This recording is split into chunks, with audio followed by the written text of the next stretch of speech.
My name is George Galloway, presenter of Kalimahurra on Almayadeen television. Morning to you. I don't mince my words. I speak Kalimahurra, and my audience does too. Kalimahurra, free word, free for me, free for you. Catch it. Nice to meet you, brother.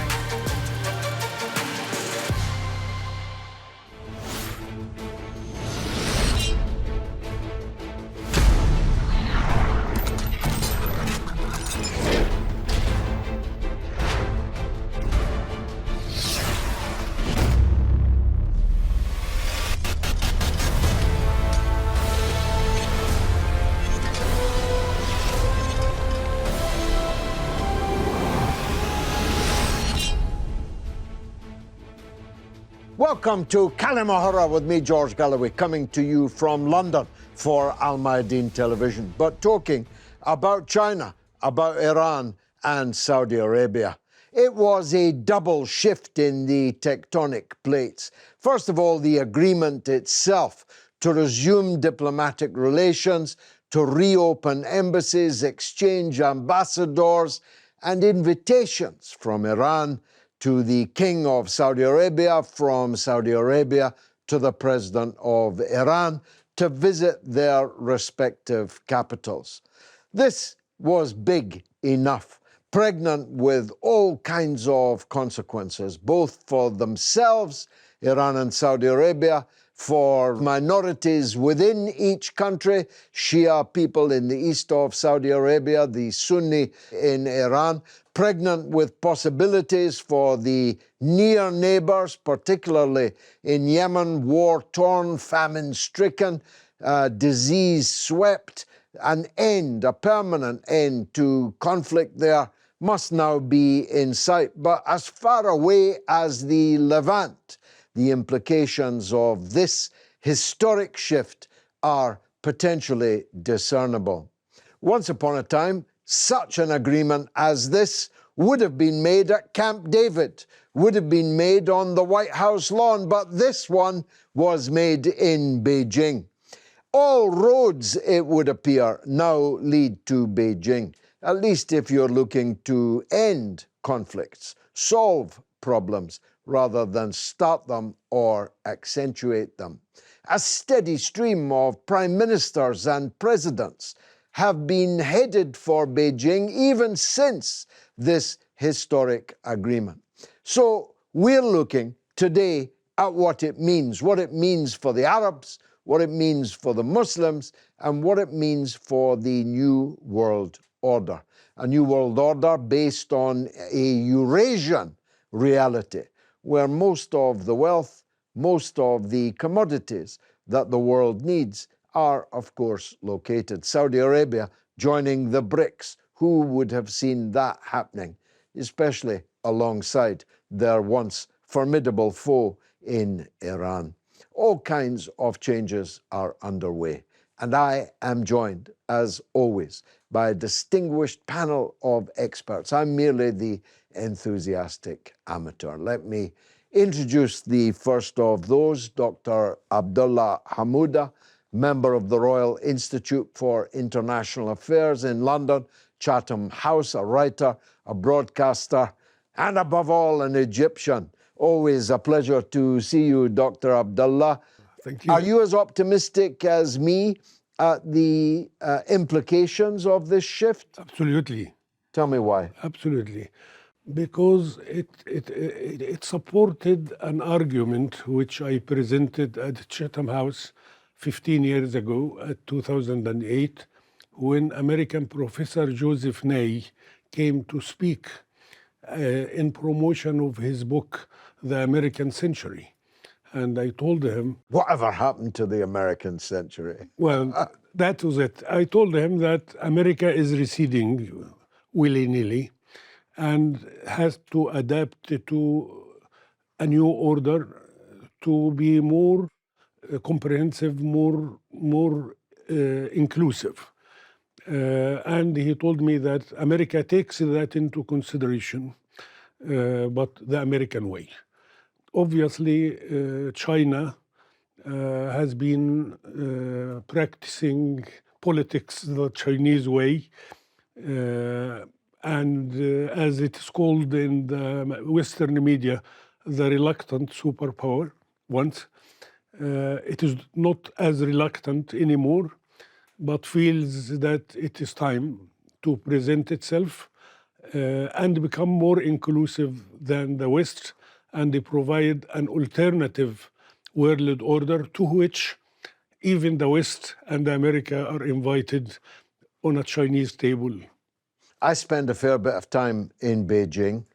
The hotels are chock-a-block with visiting delegations, presidents, heads of the European Commission, prime ministers, people from east, west, south, and north are all heading to Beijing. What is it about their diplomacy that is proving so successful? The trade and projects they presented to third world countries and mainly in Africa has proven to be something to remain.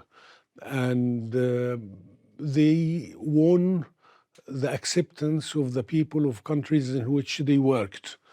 They did not use a snobby approach or appear to be the upper hand, but we are working with you.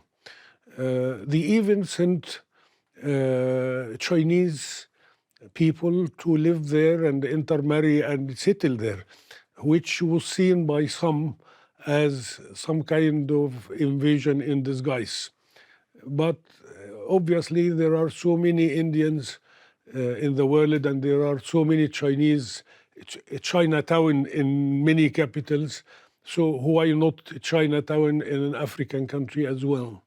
They have presented development projects. They have taught people how to use their resources effectively and produce things to their need, not supplying them with the Coca-Cola and other luxury items which they don't know about, let alone to need. Yes, the Chinese have built a base to present themselves, and they choose the time because of something relates to their own. They thought if they challenge America, while America is bogged down in the Ukraine, that will be a good time. And also a second point is that if America and the NATO win in the Ukraine against Russia, that may be some kind of rehearsal for a similar act in Taiwan. Indeed so. Broadcasting legend Huda Alrasheed, the first woman ever to present a news broadcast on Saudi television, a familiar voice on the BBC World Service for decades. I won't say how many decades, but decades. Thank you. What was it about this moment that persuaded the leadership in Saudi Arabia to make this deal? Can I remind the world and everybody that in 1929 there was a friendship agreement between Saudi Arabia and Iran. And we tend to forget that the two nations, they believe in one religion. Shia and Sunnah, you said. It doesn't matter, the religion is one, Islam. They read one book, Quran. They fast 1 month, Ramadan, maybe 2 days before, 2 days after. It doesn't matter, because on pilgrimage, they all have to go in 1 day and do whatever they have to do, same 1 day. And I think both countries are major power they have oil, they have gas, both, the same level. So I was wondering why not before? Why now? Of course, there are some reasons why now, but I think it's... Is it the Crown Prince? He gets a bad press, including from me. But when you look at the achievements of the Crown Prince, MBS, you'd have to say that he's made life better, particularly for women in Saudi Arabia, and he has shifted Saudi foreign policy in a very positive way, wouldn't you? Also, I want to remind you about something. There was a letter sent to either King Khalid of Saudi Arabia or King Fahd, I can't remember, from the Shah of Iran. He said, open the country, let the ladies wear many jobs. And the king answered him, you are not in Paris or the Champs-Élysées, you are in an Islamic country, and the ladies cannot wear many jobs. Anyhow, we are open up now. Saudi Arabia is open up, which is a good thing. We are not wearing many jobs, but we are driving. We are working everywhere. If you go to a Saudi airport, all the ladies are around you. They are serving you. And we are driving, of course. Very important indeed, Yes. and driving well. For the Robert best. Carter, investigative journalist and researcher, you report on Press TV, Iranian state TV. You can't speak for Iran, but let me ask you the mirror image question that I asked Huda, Madame Huda. Why this time for Iran to make this agreement? Well, to be honest with you, let's take a look at who's been trying to make some kind of deal work in the past. It's been America with several talks that have taken place in Iraq. I think there was at least 5 of those that have taken place over the past couple of years, and they've achieved bupkis. And I think that by and large, one of the main reasons for that is because America does not have a working relationship with many of the countries of the region, Iran being a prominent example of that. They just do not have any relationship with Iran whatsoever, to their own cost. They haven't been able to make any progress in that sense. China, on the other hand, builds working relationships with all sides and has a policy of neutrality by and large, particularly when it looks at regions like the Middle East. So they're willing to work with the Saudis, they're willing to work with the Iranians as well as everyone else. And by surprise, surprise, it's the Chinese that have come out with this shock deal that have actually been able to find a way to please both the Iranians and the Saudis. And that's something which America would never have been able to achieve now or before, because the fact of the matter is America sees the region as property which it needs to dominate. And that's a policy which they've been enacting on for decades now. And it's reached a stage where I think Saudi Arabia and Iran, who they see each other as enemies. Let's get real here. They see each other as regional enemies fighting for control of that area, of their territory. And I think now that even the Saudis are looking at their historical ally, the United States, and are saying, these guys can't sort us out. They are not making any progress for what we want in the region. And actually, Saudi Arabia is in a very awkward position where on the two wings of the Arab world, Iraq and Yemen, they're not achieving their geopolitical objectives at all. So I think now we've reached a position where Iran and Saudi Arabia see how bad the region has become. It's their region. They need to see some kind of progress made. They can't leave it the way it is, and it's actually getting worse.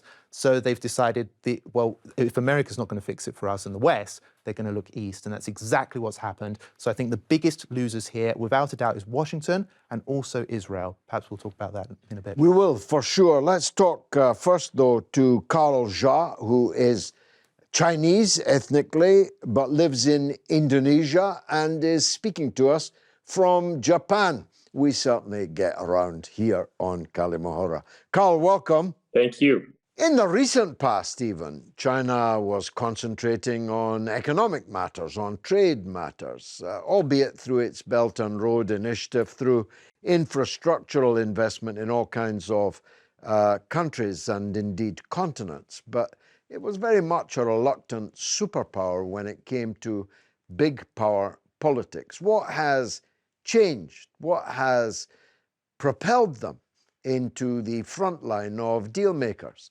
And you couldn't get a much bigger deal than the one between Iran and Saudi Arabia. Yeah, China has long pursued what's called the non-interference policy abroad. And so it's to everyone's surprise, this time China broke a major peace deal between Iran and Saudi Arabia.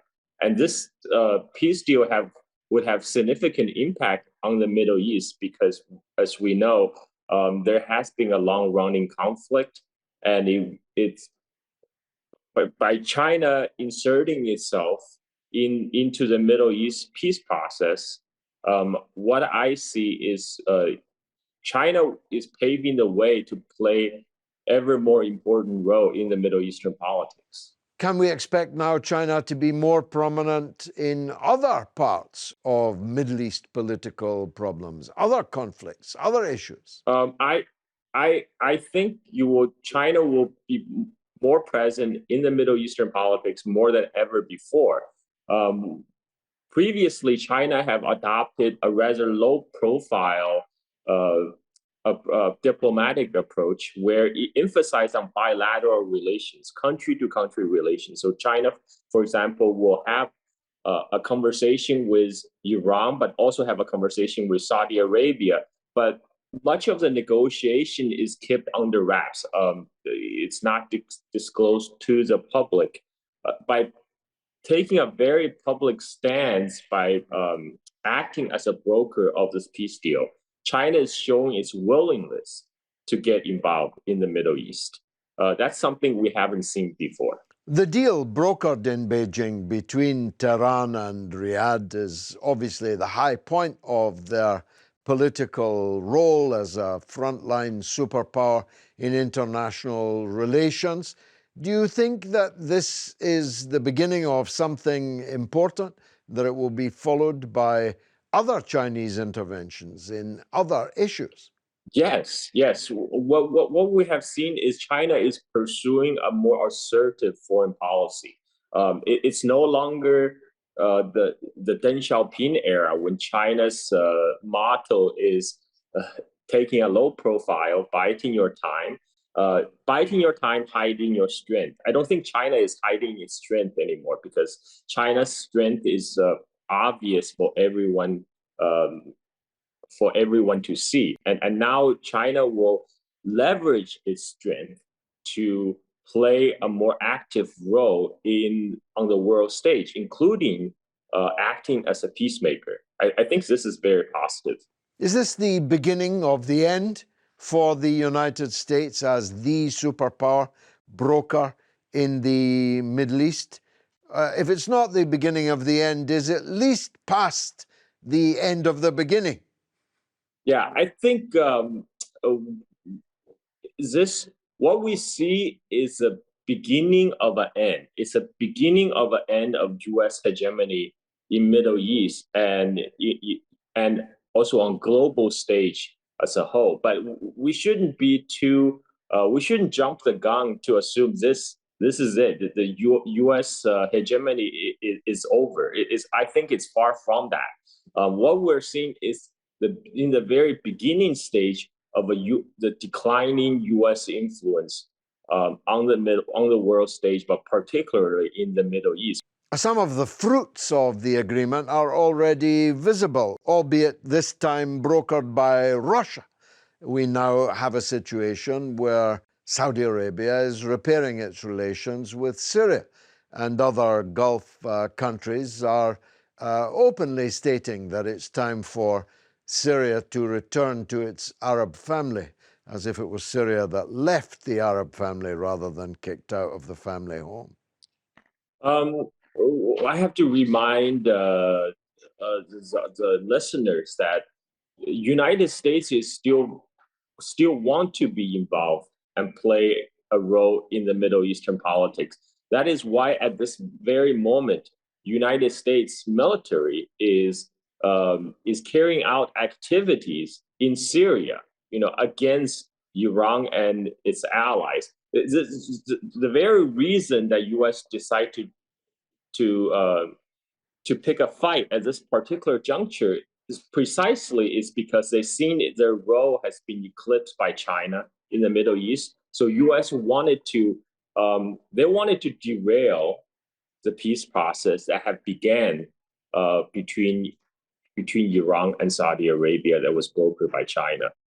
So I expect that U.S. will play more a role of a spoiler.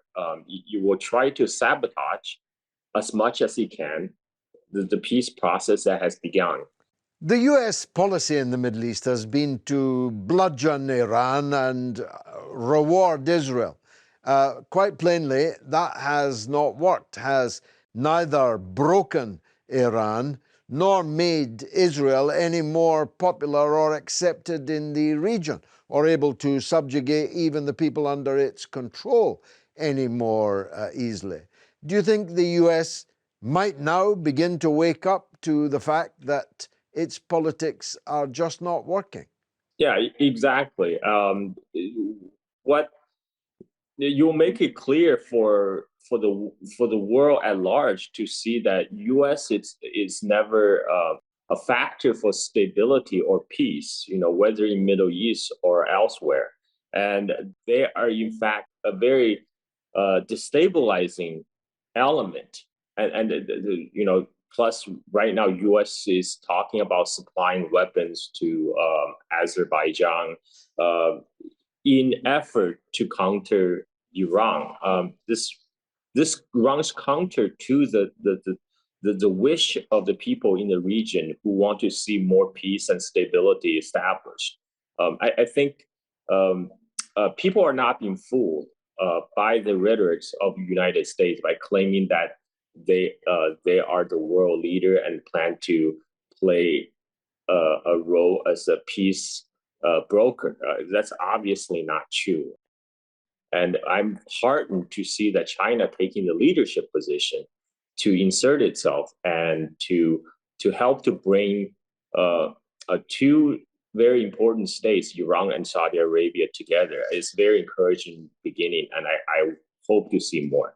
Robert, he raised the question you implicitly did about China becoming more involved on other Middle East issues. And of course, the elephant sitting in the corner is the Israel-Palestine question. Now, China, for all its protestations of non-interference, has been a consistent supporter of Palestinian rights.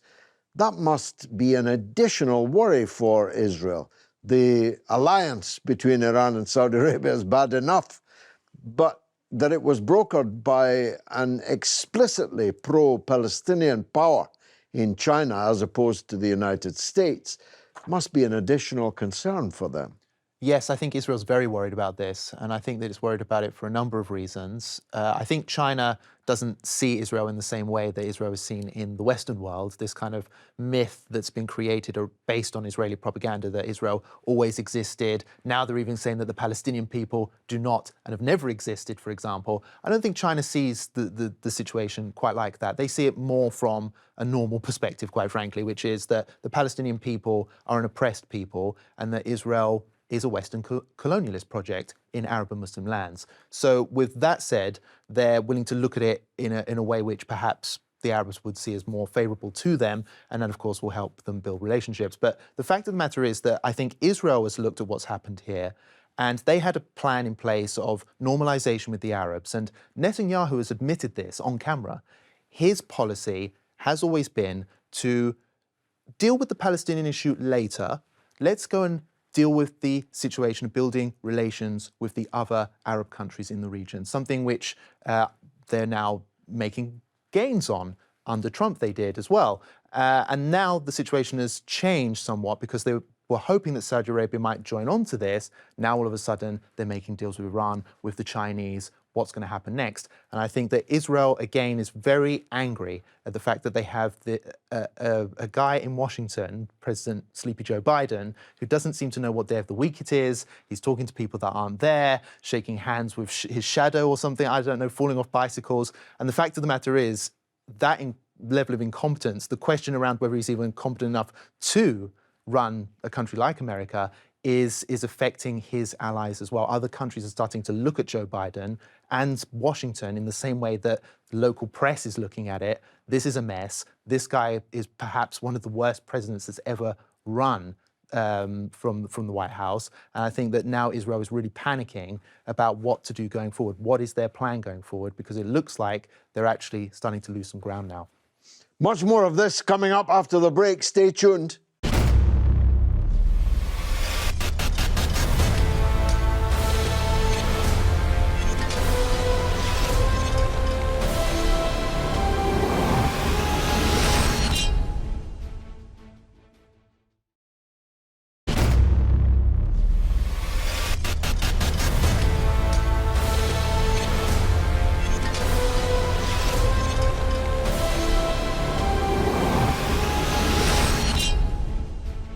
You're watching Kalimahora on Almayadeen television, coming to you from London with me, George Galloway.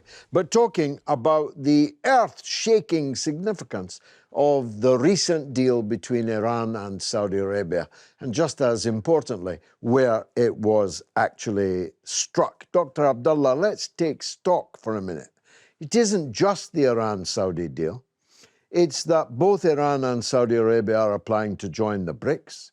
Both are applying to join the Shanghai Cooperation Organization, where half of the world's wealth, more than half of the world's population, is to be found. Russia has brokered a restoration of relations between Saudi Arabia and Syria. It is literally all change, and all changing so fast, we can barely keep up with it. The Israelis would be right to be bemused at the speed of events, wouldn't they? The Gulf Arabs have been resenting the fact that America has been trying to frighten them by so-called Iranian threat over decades. One of them, which I can remember, is American naval patrols guarding Kuwaiti oil tankers going out of the Gulf, for example, to protect against Iranian aggression, so to speak. Saudi Arabia and the Gulf countries, they have now come around to realize, and some of them admit it, that they were pressed to buy American arms to face the danger of Iranian aggression, so to speak, as well, over decades, in order to help the American Treasury and to suck more of their money. The Arab order itself have been managed by America not only to create the divide between Iran and the Arab countries, but between Arab countries themselves. And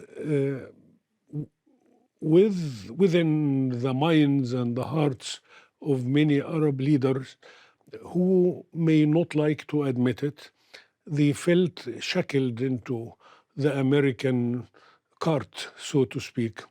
And now they have been exploring their freedom to deal with an alternative without offending America to the effect of endangering them. They see America as a sinking, huge aircraft carrier. If you come close to it as a small boat, you will sink before it sinks. But if you offend it, it still has the power to sink you. So you have to play safe and be careful not to endanger your position and manage the relationship with all parties and move outward from the American domain as much as you can, because America does not want allies. China so far wants allies. So with whom do you go? The Arabs feel much safer in a multipolar world where there is a balance. America does not want the balance. Madame Huda, the situation, if you look at it, is a disaster for the US. They spent all this time and effort into trying to destroy Iran, and all this time and effort into trying to protect, defend, and build up Israel. They failed on both counts. They're now arguably trying to get rid of Netanyahu, who for decades has been their client. But they're now organizing what they call civil society, the Trojan horses of NGOs and all the rest, to bring Netanyahu down. This is not sure-footedness. This is not likely to give people confidence in the wisdom of the American hegemon, is it? But it could give the Arab world some sense of waking up. Instead of destruction, construct. And the first role is to build a country. Palestine, leave Palestine for a time. Palestine should do nothing till the Arab world unite and try to construct, instead of the crown prince of Saudi Arabia, he wanted the 2030 vision. Yes, if you want to do that, you have to construct, not destruct. You have to bring all the surrounding Arab world with you. And this is what he's trying to do, I think. For the US, it doesn't like it, and it will try to divide and rule policy. They destruct. China is a power in this period, at least, let's hope it lasts forever, is seeking to construct. Let's hear from an American. Okay. A prominent American journalist, a legend, in fact, the editor-in-chief of Consortium News, Joe Lauria, who is in Sydney, Australia. Joe, welcome to the show. Thank you, George. Good to see you. Joe, the US officially described the deal between Iran and Saudi Arabia as a good thing, though you would have to measure the length of their faces as they said it to see how insincere that was, not least because they've spent decades trying to achieve the very opposite of what they now say is a good thing. Did they mean it? Well, they said it's a good thing, but I think they're just trying to put a brave face on it. It's actually a very bad thing for the United States and Israel. Why has the U.S. been doing the opposite? Well, not since 1956, when the U.S. took over from Britain and France as the dominant Western power in the Middle East. It's been based on division, on war, on destabilizing the region, and the 1979 revolution in Iran, which created this huge division between Saudi Arabia and Iran, was mercilessly exploited by both the United States and Israel, to the point where the U.S. was lowering itself, not as a great power, but as one of the sectarian players to back Sunni Arabs, in particular Saudi Arabia, against Iran. They want to create a division and to, as Israel always wanted divisions in the region for their own sense of security, but the United States, in backing that, saw that destroying Iranian influence against throughout the region was their principal modus operandi in the Middle East.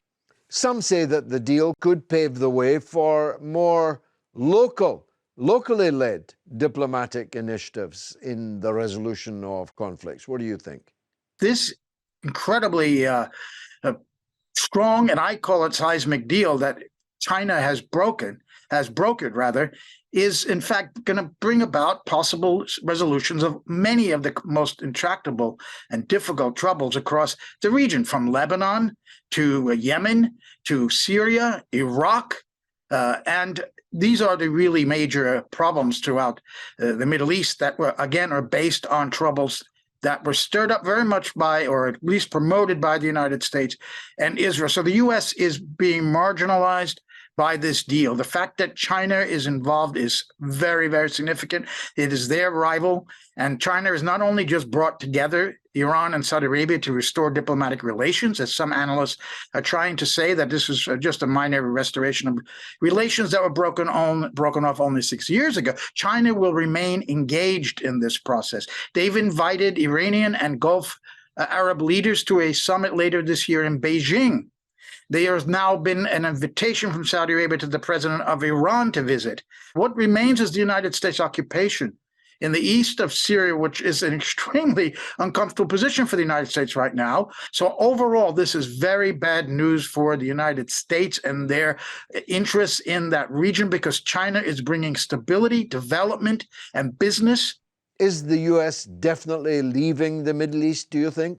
You know, I've heard this for years as I covered the UN in New York for 25 years, and I would hear Middle East correspondents and diplomats from Arab countries. Oh, they were worried. You know, these, of course, were pro-American diplomats in Germany. The Americans are leaving the region. They're abandoned. They never were leaving the region. They didn't abandon. They were saying that when the U.S. invaded Iraq and inserted themselves in a way they never had before. I don't think the U.S. is leaving so much as they're being marginalized. They're being sidelined by this. I think the one of them remaining, besides their relationship with Israel, which is not going to be broken anytime soon, is their arms sales to Saudi Arabia. Now, if China ever makes significant arms sales to Saudi Arabia, then the game is really up for the United States. Right now, Saudi Arabia is trying to maintain good relations with the U.S., which knows very well that Saudi Arabia has talked about maybe joining the BRICS, which of course would bring them even closer to Russia and China, that they've discussed possible a petro-yuan replacing a petrodollar. This is way down the road, but this makes people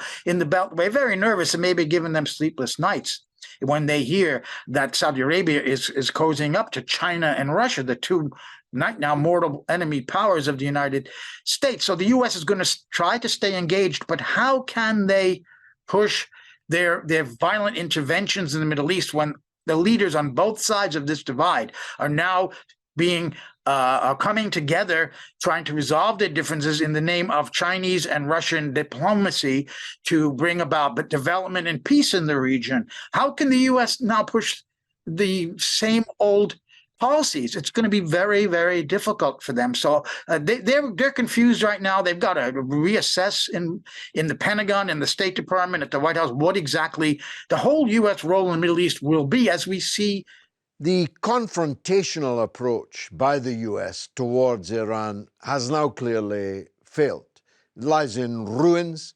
It's discredited amongst America's European allies. It's discredited now amongst its very closest Arab allies. Do you think they're going to recalibrate their approach to Iran, or will they double down with Israel's ire as their only ally on it? That's going to be a long process, a very long process in Washington, in my view. Eventually, we would hope that they would come around to that opinion, to that understanding. But that also goes into the U.S. role in the entire world. This is just a microcosm of their role around the world. Is the U.S. the dominant unipolar primacy power in the world that the U.S. Can dictate to other countries what to do? Are they starting to realize that the world is changing now, and it's been accelerated vastly by the war in Ukraine, where the rest of the world is not lined up with the U.S. and the West in terms of sanctions against Russia? They've mostly taken a neutral position.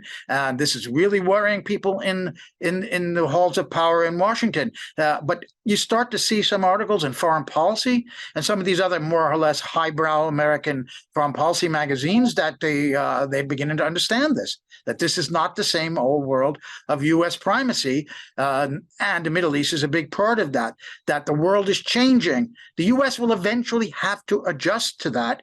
Of course, what many people fear is that hotheads will prevail in Washington, and rather than give up that dominant position, that they might escalate even further the war in Ukraine and cause a possible great power conflict, not only between Russia and NATO, but also with China and the West, dragging Australia along with them.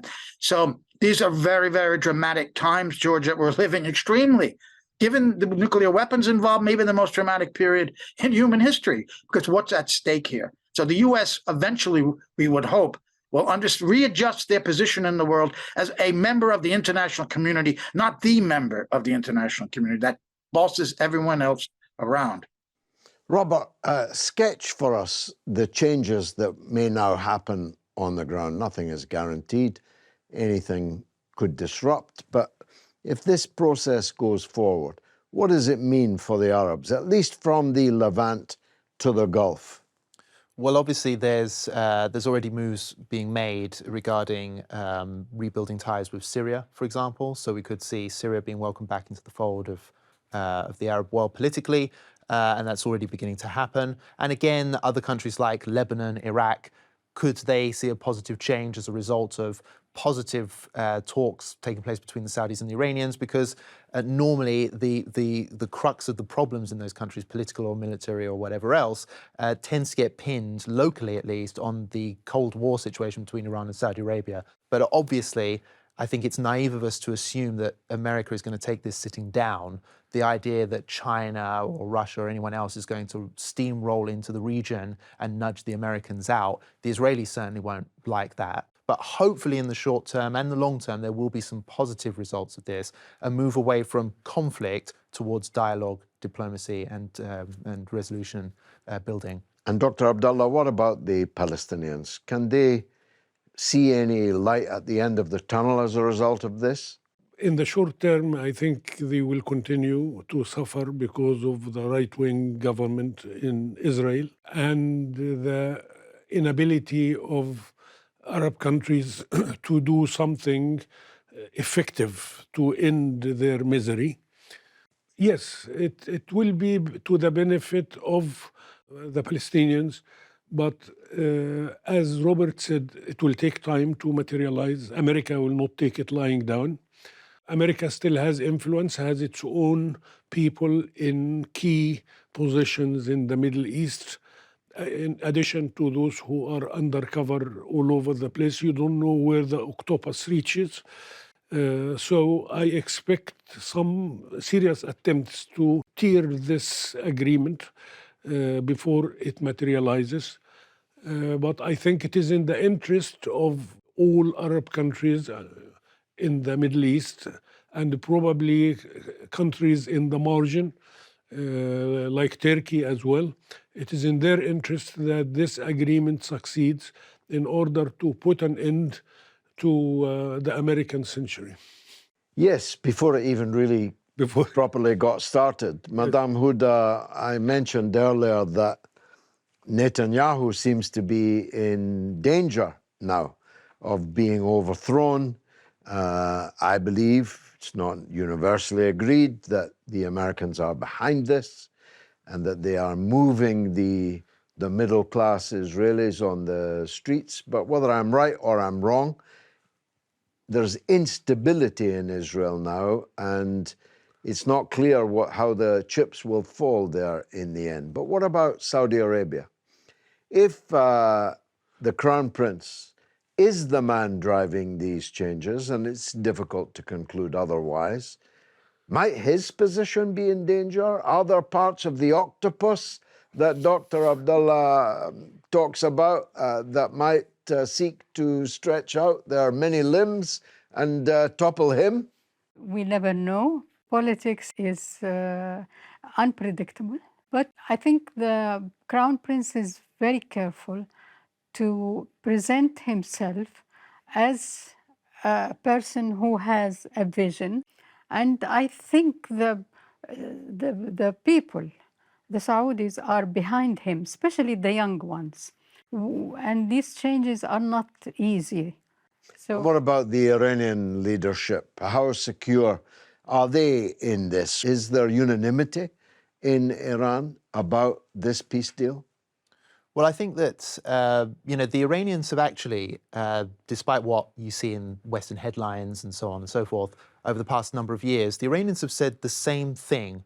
Bottom line, they're willing to work with the Saudis. They're willing to engage with them positively. They believe that dialogue is better than the Cold War situation that we've had, or conflict.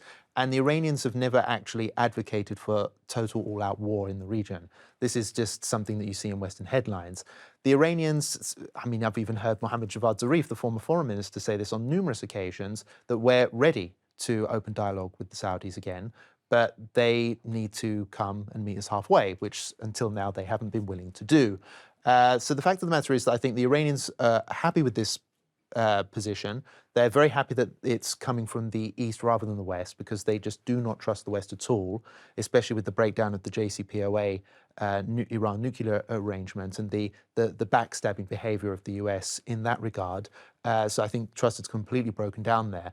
But of course, Iran and Saudi Arabia still have major areas of dispute, which is not going to be resolved overnight. But the fact of the matter is that both sides, I think, are now taking a pragmatic position, that they have major disagreements that need resolving. They both want them resolved one way or another, and they're only going to do it if they negotiate face to face, because the Saudis can't rely on America, and Iran is not going to work with America ever, as far as I can see, with the way things are going. So ultimately, I think the Iranians see this as a positive development, but the Iranians have always taken that position. So it's actually quite surprising, I think, for many in Iran, when they're accused of being just a rogue aggressor that constantly wants to do nothing but cause warfare and everything else. These are myths that the West peddles, and it's propaganda. Doctor, last word to you. What does this mean for the so-called Abraham Accords?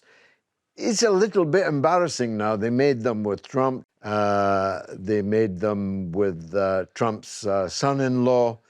The deal of the century turned out to be, well, not a deal you'd want to yourself have made. And what does it mean for this JCPOA? I mean, for how long are you going to have Europeans accepting the disruption to the Iran nuclear deal? Or is that now over? Is Iran going to produce a nuclear bomb? First, with regard to the Abrahamic fiction, it is unacceptable almost in every Arab country except within a few in the Gulf. But generally speaking, all over the Middle East, there has been a total rejection of this. It's not popular by people. No, it's not popular at all. With regard to the Europeans and the nuclear deal. And the nuclear deal, I think the Europeans don't want to wake up to the fact that America uses them rather than consider them as a party to an alliance of win-win within the alliance. When the Europeans will wake up, this is a big question which some other people may be better to answer it than me. Rip Van Winkle, thank you very much indeed for your expertise. Dear viewers, there are decades when nothing happens, and there are weeks when decades happen. It is our good fortune to be living in those weeks. We have only scratched the surface of the new landscape produced by the historic agreement between Saudi Arabia and Iran under the chairmanship of China. The deal between Russia, brokered between Russia, Saudi Arabia and Syria, may very well bring an end to well over a decade of agony for the people of Syria. This must have a positive knock-on effect in Lebanon. Myself, I know I am often accused of being an optimist. It's in my nature. I have been with the Arabs in the Arab world for half a century. I've never been as optimistic as this. I've been George Galloway. This has been Kalima Horra, and you have been a wonderful audience. Thank you for tuning in.